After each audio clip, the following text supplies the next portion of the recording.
પરીક્ષિત મહારાજ એવા નેતા હતા, એવા સત્તાધીશ હતા, એવા રાજા હતા કે પોતાના રાજ્યમાં કોઈ પણ વ્યક્તિને દુખી ન જોઈ શકતા. એટલા માટે પરીક્ષિત મહારાજ રાત્રે પોતાનો વેશ બદલીને ઘર ઘરમાં આટા મારવા જતા કે મારા કારણે કોઈ દુખી નથી ને, મારા કારણે કોઈ દુખી નથી ને. આ તો સાધુ હૃદય છે. અને રાજા હંમેશા રાજર્ષિ હોવો જોઈએ. ચાણક્ય પંડિત બ્રાહ્મણ નેતા જ્યાં સુધી વૈષ્ણવ અને બ્રાહ્મણ શુદ્ધ સાધુ પાસેથી કૃપા નહીં લે ત્યાં સુધી એને ન ચલાવવું જોઈએ દેશ પર. કારણ કે પહેલા જે રાજ્ય ચાલતું ને એ સંતોની કૃપાથી ન ચાલતું. રાજાઓ જે શાસન ચલાવતા ને, દશરથ, વશિષ્ઠજી, એ જે કે એમ જ રાજ્ય ચાલતું. અને આજે પોતાને મન ફાવે એમ ચલાવે છે એટલે પ્રોબ્લેમ થઈ ગયો છે.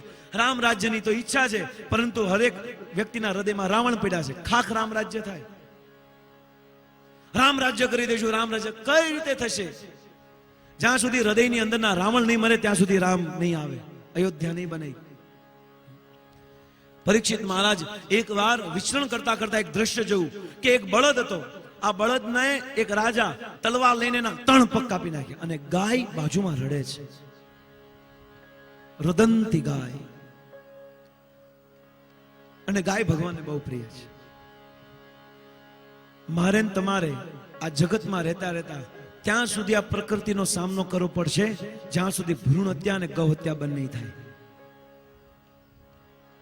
ભલે આપણે કાંઈ નથી કર્યું, મેં કોઈનું કાંઈ નથી બગડ્યું, છતાં પણ એનો સામનો કરવો પડશે.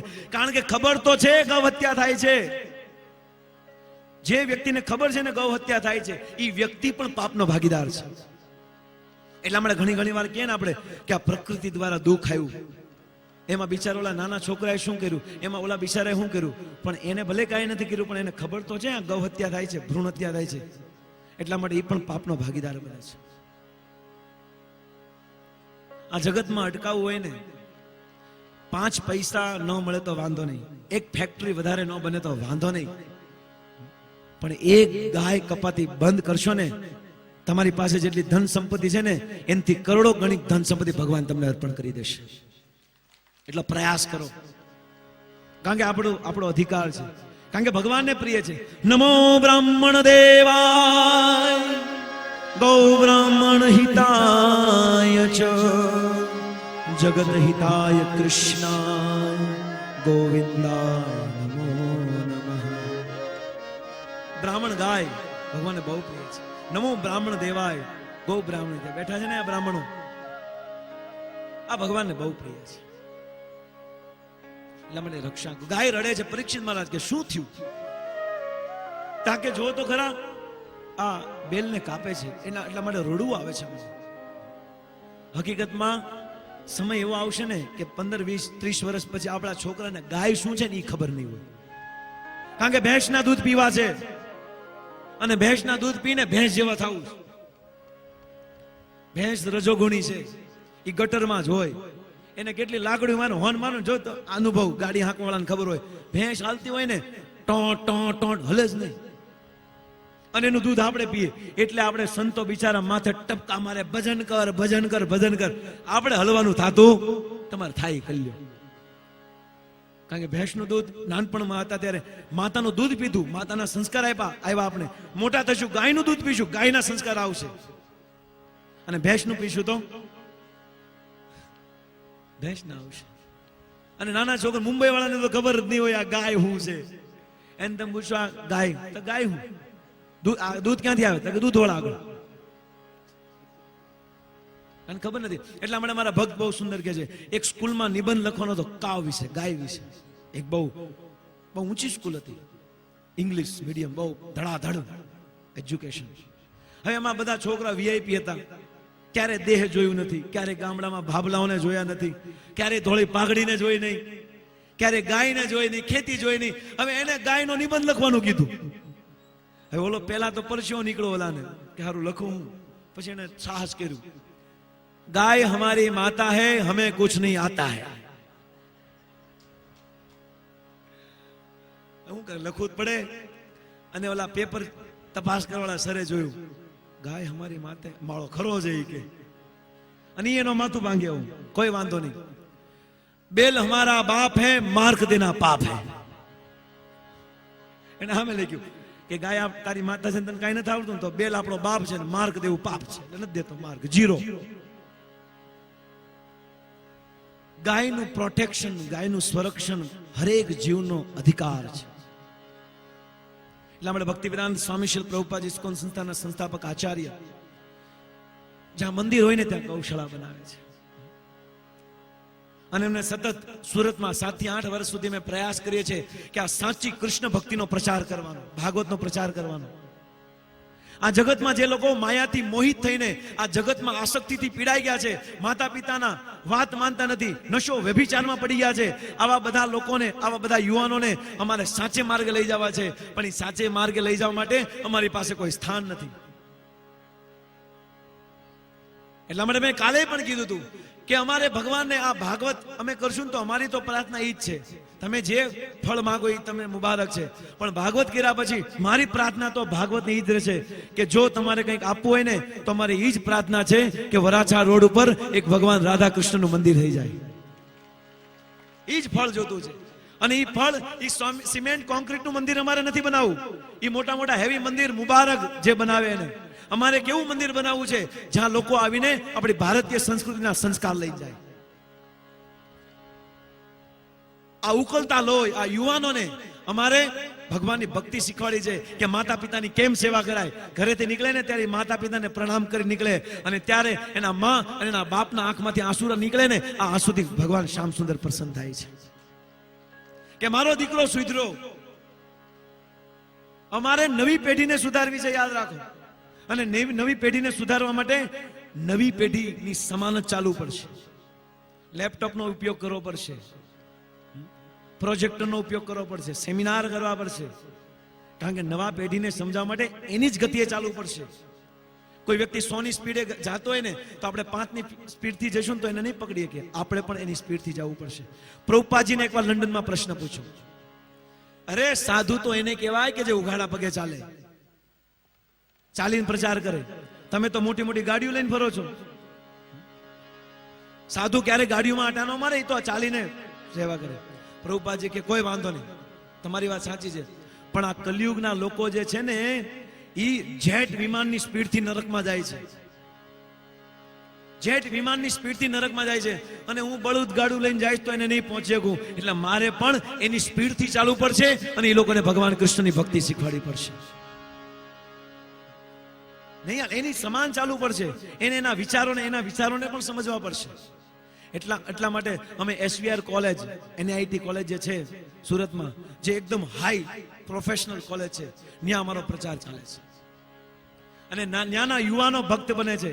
અને તમને ખબર નથી, કારણ કે ત્યાં તો ભક્તિ કરવાનો દે. આ લોકો પેન્ટ શર્ટમાં પ્રચાર કરે છે. આપણી ભગવદ્ ગીતાનો પ્રચાર પેન્ટ શર્ટમાં કરે છે. કારણ કે અત્યારના ભણેલા લોકો જો આ શાસ્ત્રને સમજશે ને તો આ જગતને પવિત્ર કરવા માટે, પાવન કરવા માટે બહુ વાર નહીં લાગે. અને બહુ સુંદર રીતે પ્રચાર કરે છે પેન્ટ શર્ટમાં. અને કોણે કીધું ભગવા કપડા પહેરો એ જ સાધુ હોય છે? અને ખબર નથી કે પેન્ટ શર્ટમાં પણ સાધુ રખડતો હોય, ખાલી જોવાની દ્રષ્ટિ હોવી જોઈએ. લાંબા વાળ વધારવાથી સાધુ નહીં બની જાય, જટા વધારવાથી, દાઢીઓ વધારવાથી સાધુ ન બને. સાધુ તો પોતાની ભક્તિથી બને છે, ભાવથી બને છે. પેન્ટ શર્ટમાં પણ સાધુ હોય, ધંધો કરવાળો પણ સાધુ હોય, વ્યાપાર કરતો હોય છતાં પણ પેન્ટ શર્ટમાં બેઠો હોય, આ પણ સાધુ છે. કારણ કે સાધુ કપડાથી નહીં, વિચારોથી થવાય છે. એટલા માટે અમે કહીએ ભલે કોઈ વાંધો નહીં, પેન્ટ શર્ટમાં આવો સત્સંગમાં, પણ વિચાર સાધુ રાખો. કપડા ભલે સાધુના ન હોય પણ વિચાર સાધુના રાખો. અને આવા કોલેજના સ્ટુડન્ટો એટલા એજ્યુકેટેડ, એને અમે સાયન્ટિફિક રીતે સમજાવીએ છીએ. આ ભગવદ્ ગીતાને સેમિનાર કરીને સમજાવીએ છીએ. ઘણી સ્કૂલોમાં પણ અમે સમજાવીએ છીએ. અને આમાંથી જેટલા માની લો 1500 લોકો આ સેમિનારમાં આવ્યા હોય ને, એમાંથી ઓછામાં ઓછા 500 લોકો ભગવાનના ભક્ત બને છે અને માતા પિતાનો આદર સત્કાર કરીને ભગવાનની ભક્તિ અપનાવે છે. આ પ્રભાવ છે, કારણ કે એની પ્રમાણે ચાલવું પડશે. ગાય રડે છે, શું કરું? ત્યારે પરીક્ષિત મહારાજ કીધું, આવો પાપી મારા રાજ્યમાં કોણ? તલવાર કાઢી.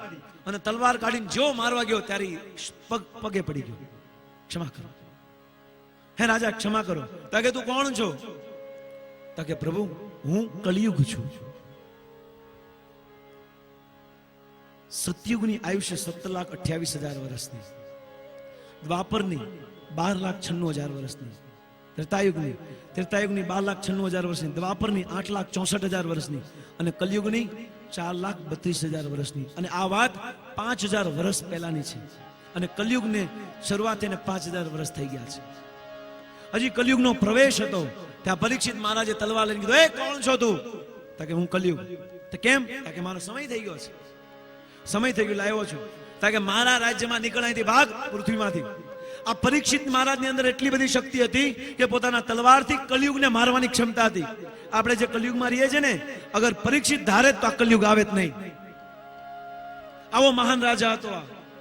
કારણ કે એ ભક્તિ કરતો હતો. રાજા મંત્રી વાસ્તવમાં ઈ છે જે મહામંત્ર લે. મંત્રી એને જ કહેવાય જે ભગવાનનું મહામંત્ર લે છે. આ રાજા પણ સાધુ હતો. એને જોયું કે આ યોગ્ય નથી, નીકળ અહીંથી. અને પણ પગમાં પડી ગયો કલયુગ. અને કલયુગે બહુ સુંદર કીધું, મેં સાંભળ્યું છે કે તમારું જે વંશ છે ને, એ વંશમાં જેટલા લોકો જેની શરણમાં ગયા છે ને એને વસ્તુ આપી છે. હું તમારી શરણમાં આવ્યો છું, તો બોલો મારો સમય થઈ ગયો છે, મને કાંઈક નિવાસ આપો કે હું ક્યાં રહું. અને ત્યારે પરીક્ષિત મહારાજે વિચાર્યું કે હવે આને જગ્યા તો, કારણ કે એની શરણમાં આવ્યો છે ને, શરણમાં આવેલો વ્યક્તિ કદાચ ગમે હોય ને ભેટી લ્યો ને આલિંગન કરી લ્યો, ગમે એટલા પાપ કર્યા હોય, પણ એક વાર જો તમારી શરણમાં આવીને કહે ને કે પ્રભુ મારી ભૂલ થઈ ગઈ છે, એ ગમે એટલો પાપી હોય ને એને સ્વીકારી લે. કારણ કે આપણે હંમેશા બીજાની અંદર સદગુણ જોઈએ, ગુણ ના જોઈએ. આપણી આંખ, આપણી ચક્ષુ એવી બને કે આપણે આ જગતમાં, સમાજમાં હંમેશા લોકોના સારા ગુણ જોઈએ, ખરાબ ગુણ નહીં જોઈએ. પણ આપણે હંમેશા બીજાનું ખરાબ, એના 100 સારા કામ હોય ને એક ખરાબ હોય તો એક ખરાબ કામને આપણે પહાડ જેવું બનાવીએ છીએ. અને 100 સારા કામ હોય ને તો આપણે એના રાઈના દાણા એ તો કરે, હવે એવું કરીએ છીએ. પરીક્ષિત મહારાજ કે ઠીક છે, હવે તું મારી શરણમાં આવ્યો છો એટલા માટે હું તને 4 જગ્યાએ સ્થાન આપું છું. બહુ સાંભળવાની જરૂર છે આ ટોપિક. 4 જગ્યાએ સ્થાન આપું છું. કે હા જલ્દી આપો, હું ત્યાં જાઉં. નકર કારણ કે ઈ બળદ છે ને 3 ટાંગા તો કાપી નાખ્યા, એક જ પગ વધ્યો હતો. જલ્દી મને સ્થાન આપો. ત્યારે સ્થાન આપે છે. જ્યાં જુગાર રમાતો હોય ત્યાં આવ્યો જાજે. બીજું, જ્યાં નશો થતો હોય, દારૂ, ત્યાં આવ્યો જજે. જ્યાં વ્યભિચાર, જ્યાં વૈશ્યાગમન થતું હોય ત્યાં તારો પ્રવેશ. અને ચોથું, જ્યાં માંસાહાર થતો હોય ત્યાં તારો પ્રવેશ. બસ જા, જગ્યા આપી તને. ઓલો કલયુગ હતો ને બહુ હોશિયાર હતો. પ્રભુ રાજા, તમારા રાજ્યમાં તો આ કઈ થતું નથી, જાવું ક્યાં? આને રાજ્ય કહેવાય કે જે રાજ્યમાં નો જુગાર રમાતો હોય, નો નશો થતો હોય, નો વ્યભિચાર થતો હોય, નો માંસાહાર થતો હોય. જ્યારે આવું રાજ્ય બનશે ને તો રામ 1 સેકન્ડમાં તમારી સામે પ્રગટ થઈ જશે. પેલા સુધારો આ વસ્તુને. પેલા માણા બનો, પશુમાંથી પેલા મનુષ્ય બનો, ભક્ત પછી બનો. પરીક્ષિત મહારાજે કીધું તને 4 સ્થાન આપું છું: જુગાર, નશો, વ્યભિચાર અને માંસાહાર. પણ તમારા આ કઈ થતું નથી, જાવું ક્યાં? જો પાછો હલવાડ્યો મને. ક્યાં જાવું? તમારા રાજ્યમાં એક જગ્યાએ કોઈ નશો કરતો હોય, એક જગ્યાએ પાન માવ, પાંત્રીના માવ ખાતો હોય, બતાવો. અને આપણે કોક જ જગ્યાએ માવો નથી ખાતા એવું થઈ ગયું છે અત્યારે. આ યુવાનોમાં 80%. હવે યુવાનની વાત છોડો, અહીંયા બેઠા જે વડીલો પણ ખાય છે. હવે યુવાનોને હું લેવા કેવું મારે? પેલા એ વડીલ બુજુર્ગ મૂકે ને તો તમે છોકરાને કહી શકો ક્ષમા કરજો. પેલા આપણે મૂકો આ બીડી, તમાકુ, ઓલી ખેની. એક ભાઈ પ્રશ્ન કર્યો મને પ્રવચનમાં, તમે હું માવા કરો છો? અરે માવા તો હનુમાની ખાય, જો આમ ઈ ઓલી નાખી ખેની. હવે આને હું કેવું આ દેવને? એટલે અમે ખાઈએ છીએ. એને ખબર નથી એનું આ મુખ કઈ રીતે થયું છે. બહુ મોટી કથા છે એની પાછળ. હનુમાને જો અહીંયા નાખ્યું, તમને શું ખબર પડે? પ્રભુ ઈ તો નાખી છે તમાકુ, ચોળી નાખ, એટલે આમ મોટું થઈ ગયું છે. પેલા પ્લીઝ મોટા સમજો. વડીલોને મારે કઈ કહેવાય નહીં, કારણ કે હું બાળક છું, તમારી સામે કહેવાનો અધિકાર નથી. પણ મારી એક નિવેદન છે તમારા શ્રી ચરણોમાં. આ યજમાન જેને કથાનું આયોજન કરાયું છે, એ બધા સદસ્યોને ના ચરણમાં મારું હાથ જોડીને નિવેદન છે, પ્લીઝ તમે બંધ કરો. અમારા ધનજીભાઈ ને મારો ઉતારો છે, ધનજીભાઈ ને રામજીભાઈ, મેં એને કીધું કે સારું બંધ કરો, કારણ કે આનાથી તમારા છોકરા ઉપર ખરાબ સંસ્કાર પડે. તો ખિસ્સામાંથી સિગરેટનું પાકીટ અને લાઇટર કાઢીને આજથી બંધ, આવા બનો. ક્યાંથી નહીં થાય પ્રભુ. તો પ્લીઝ વડીલો સુધરો. નાનાને કેમ કેવું? કારણ કે નાનાને કેવા જાય ને કે ભાઈ આનો, અરે અમારા બાપાએ ખાય, લ્યો શું કરું? બધાને પ્રાર્થના છે, બધા વડીલોને પ્રાર્થના છે, જે બીડી તમાકુ માવા ખાતા હોય એના ભાગવત આ વ્યાસપીઠ ઉપરથી મારું નિવેદન છે કે જો મનમાં રામ જાગ્યો હોય ને અને વાસ્તવમાં આપણે આપણા જીવનના લક્ષ્યને પ્રાપ્ત અને આપણા કુળને ઉજાગર કરવો હોય ને તો પ્લીઝ, અને સમાજને આગળ વધારવો હોય ને તો વ્યસન મૂકો, છોડો. આ બધી આ વસ્તુ સારી નથી. અને સારી હોત ને તો શિવજી ખાતા હોત માવો, બ્રહ્માજી ખાતા હોત, ઈ સિગરેટ પીતા હોત. અને વેમમાં છે બધા કે શિવજી પણ હુક્કો પીવે છે, ગાંજો નહીં. તમે વેમમાં તમારે પીવો છે ને એટલે એનું નામ આપો છો. શિવજીને એક જ વ્યસન છે, ઉમા કહું સત અનુભવ અપના.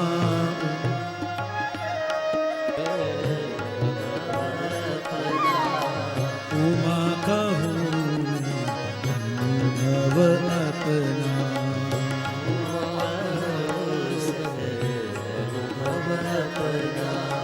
સત હરિ ભજ સબ સપના. સત હરિ હે ઉમા, મારો અનુભવ તને કહું છું કે આ સાચું, મને વ્યસન ખાલી રામના નામનું છે. અમારા ભક્તિ વિધાન સ્વામી શ્રી પ્રભુપાદજી કહે છે, દારૂ પીધા પછી તમને કેટલો નશો રહે છે. અમુક પાછા એવા ડાયા હોય ને કે અમે દારૂ પીએ છીએ ને પણ હાંજે પીને હુઈ જઈએ એટલે કોઈ નડતા નથી. એટલે તમને તમારી આરતી કરીએ અમે. આ તમે હારા તમારા સદગુણ અમને પ્રગટ કરો છો કે અમે છે ને હાંજે દારૂ પીને હુઈ જઈએ, કોઈને નડતા જ નથી. તો એ હારી વસ્તુ છે. શિવજીને પણ નશો હતો, નારદને પણ નશો હતો, જેટલા સંત થઈ ગયા ને નરસિંહને પણ નશો હતો. એને કોઈ પાન બીડી તમાકુનો નશો નહોતો, એને તો હરિનામનો નશો.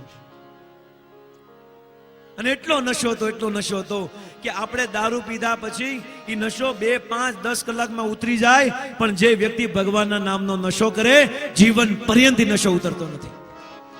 તો નશો કરવો હોય તો એવો કરાય કે જે ઉતરે નહીં. અરે ઉતાર હોય એ નશો શું કરવો? અમને કોઈ કીધું પ્રભુજી આમ તમે માવો ન ચાખ્યો ને એટલે તમને, બાકી બહુ મજા આવે. મેં કીધું નશાનો તો હું આદિ છું જ ભાઈ, કારણ કે નશો કરો હરેક વ્યક્તિનો સ્વભાવ, નશાનો આદિ છું. પણ હું એવી વસ્તુમાં માનવા વાળો છું કે નશો એકવાર કર્યો ને પછી ઉતરે નહીં, એવો નશો છે. બોલ છે તારી આગળ.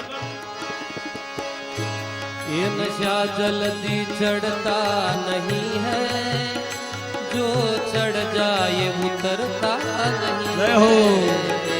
ये नशा जल्दी चढ़ता नहीं है, जो चढ़ जाए उतरता नहीं. क्यों?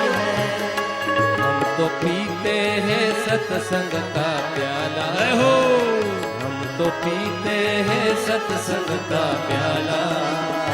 ये अंगूर की मदिरा नहीं है, ये अंगूर की मदिरा नहीं है. હા, નશો કરવો છે. અને જો એમાં કઈ ખર્ચો નહીં, કઈ માથાકૂટ નહીં, ટેન્શન વગરનું, એવું નહીં કે ટાંગો ઉપર કરીને માથું નીચે કરી લ્યો. ના ના. નામ નામકારી બહુધા નિજ સર્વ શક્તિ, તત્રાર્પિતા નિયમિત સ્મરણેન કાલઃ. એતાદશી તવ કૃપા ભગવન મમાપી, દુર્દેવ દૃશ્યહાજનિનાનુરાગઃ. ચૈતન્ય મહાપ્રભુ કે રાત્રે 12 વાગે લ્યો. અરે ઊંઘ આવે તો હુતા હુતા પણ લ્યો. ઘણા લોકો તો જે નથી લેવાનું, જો ધ્યાનથી સાંભળજો, આ વસ્તુ આપણા મગજમાં છે, એ મારે કાઢવી છે.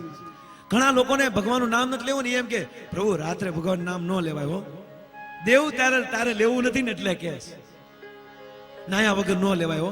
અરે ભગવાનનું નામ નાયા વગર લેશું તો ભગવાનનું નામ અપવિત્ર થઈ જાય. અરે ભગવાનનું નામ સૂર્ય જેવું છે, અને સૂર્ય જ્યાં પ્રગટ થાય ને ત્યાં અંધકાર નીકળી જાય. અપવિત્ર વસ્તુને પણ પવિત્ર કરાવવાનું ભગવાનનું નામ છે. નાયા વગર લ્યો ચાલશે. અમારા સંત તો ત્યાં સુધી કહે છે, એક ડાબા હાથમાં દારૂની બોટલ રાખો અને એક જમણા હાથમાં ભગવાનનું નામ રાખો. આ ભગવાનના નામમાં એટલી શક્તિ છે ને, દારૂની બોટલનો ઘા કરાવી દેશે.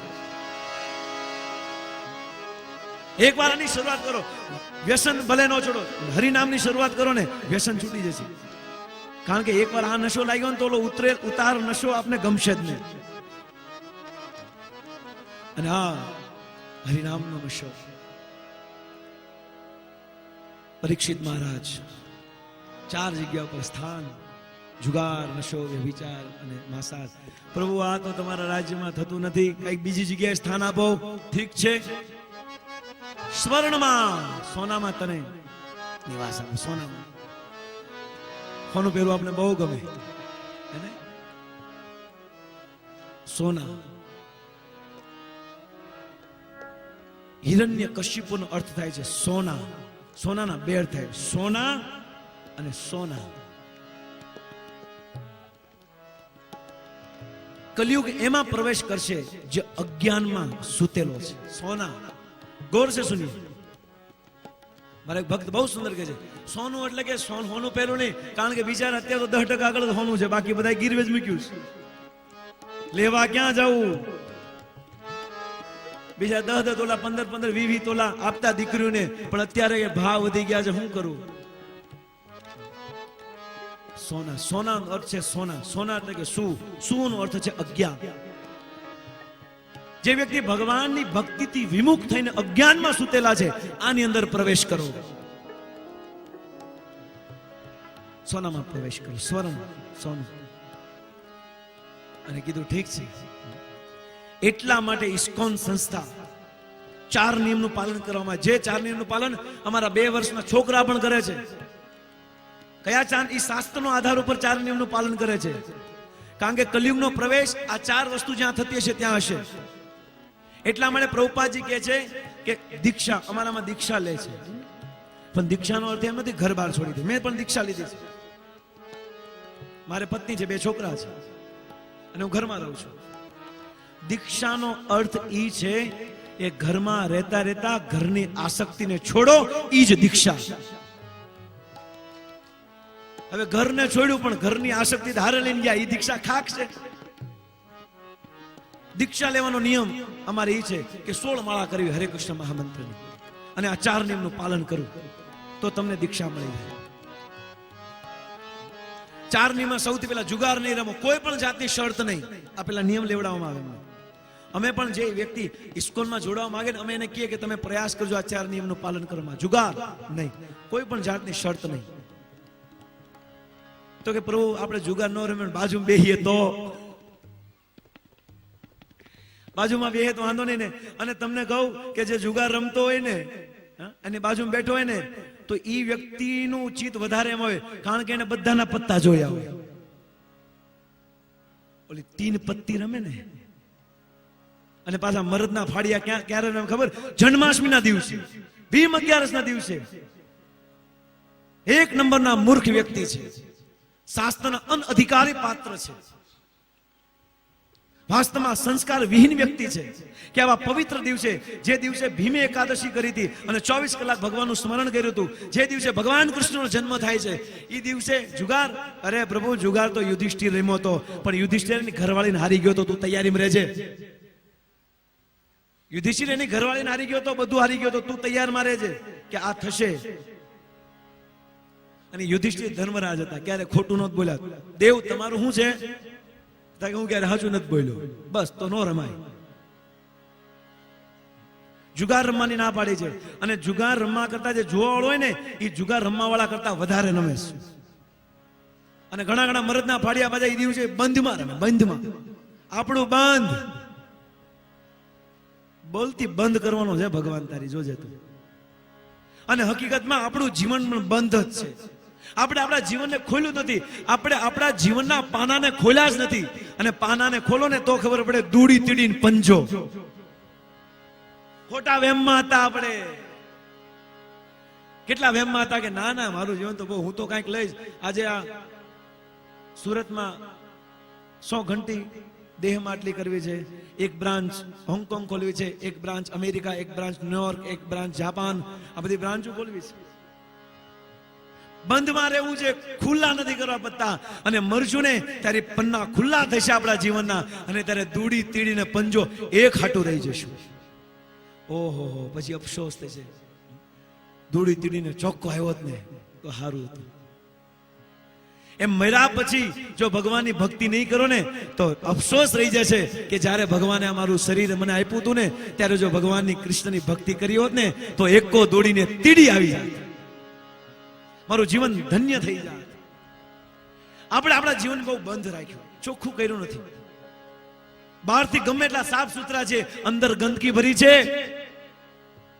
એક સંતનો સ્વભાવ એ છે કે પોતાનું જીવન એક પત્તાની જેમ ખોલી મૂકે. એક ન્યૂઝપેપર કેમ ટીપાઈ ઉપર પડ્યું હોય એમ આપણું જીવન ચોખ્ખું પડ્યું હોવું જોઈએ. કોઈ બંધમાં નહીં, કોઈ પાછળ કોઈ વાત કરી ન જવો જોઈએ. આપણું જીવન ચોખ્ખું સ્પષ્ટ હોવું જોઈએ. કોઈ પણ વ્યક્તિ ગમે ત્યારે આવીને વાંચી શકે.